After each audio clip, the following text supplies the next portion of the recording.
Something some modelers have wondered about is what glue to use. I'm Dale Rood from Model Railroad TV, and I've done some exploring and thinking and talking with other modelers about this, and I just kind of want to go over with you some of the things that I've found. The basic modeling glue is the toluene-based type glue, which you find like with testers or with ambroid, and these are very good glues. If you use these, you want to get the one, if you're doing plastic, you want to get the one that's specialized for plastics.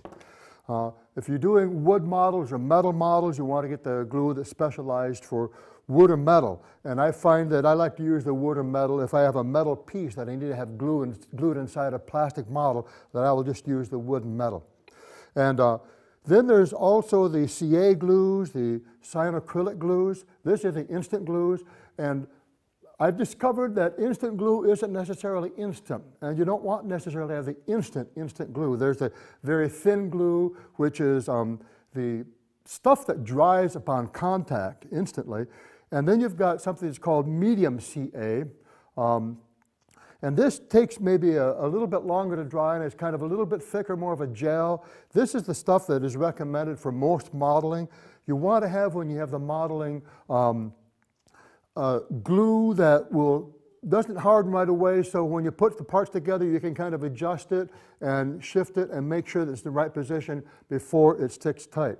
And if you have a model that you're wanting to put together and you get it in the right position and you don't want to hold it, what you need to do, you need to use some fixer, and you can just spray that right on the glue, and the instant glue, CA glue, will harden instantly, and it will turn white on you. So you want to make sure that you don't want to have a glue, do that in a place where the glue is going to turn white and show up in your model.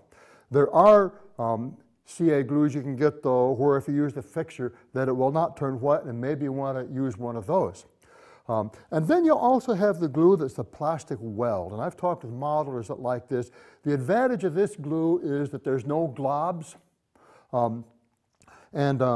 so what I've used, the plastic weld, is if I've got something like this model railroad car right here, and you can see that the roof is not really sealed down too well, and it doesn't want to stay down too well. So what I'm going to do is I'm going to take some plastic weld, I'm going to use this little applicator here, and you've got varieties of these applicators too. This is a very fine kind, and what I'm going to do, I'm going to take this, and we're going to apply that right here,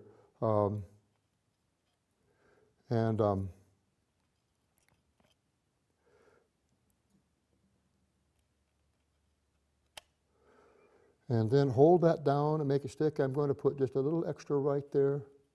And the interesting thing about the plastic weld is that it all evaporates, and it welds the plastic right together, kind of like, you know, there's no glue there, just the plastic, it kind of sealed down. Now that should stay sealed down now. And that same thing, we're going to do that on the opposite side. You can see this is really sprung over here, so we're really going to have some extra help here. Put the plastic weld right there.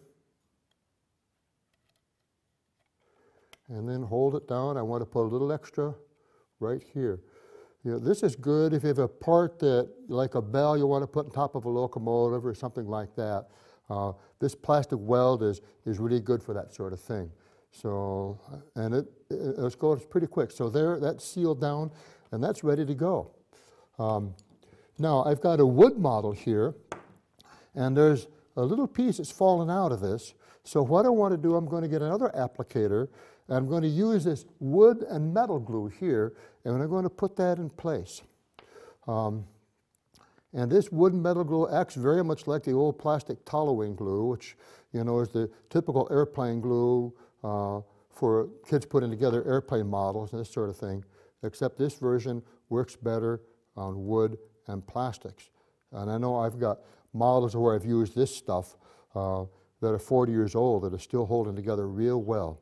So I'm just going to put that cross member that's fallen out there in place, and look at this, I've got one right next to it that needs to have some help too. So let's just fix that while we're right here right now, and I'll put it on. Now, you notice here with this toluene type glue that it kind of does glob, and that is one of the disadvantages of this kind of glue. But I like to use this kind of glue when I'm putting together a structure. I know that I had a model that had the basic frame that had to be glued in. And when I transported that model and tried to lift it out of the transport, the frame fell off. I'd used the plastic weld on that. I didn't think that worked too well. So I put it together then with the regular old plastic toweling. Another possibility might be using this CA medium. They could probably use that there too. But you want to use some glues like that that hold the structure of your model together. And then for the finishing touches, the plastic weld is really good.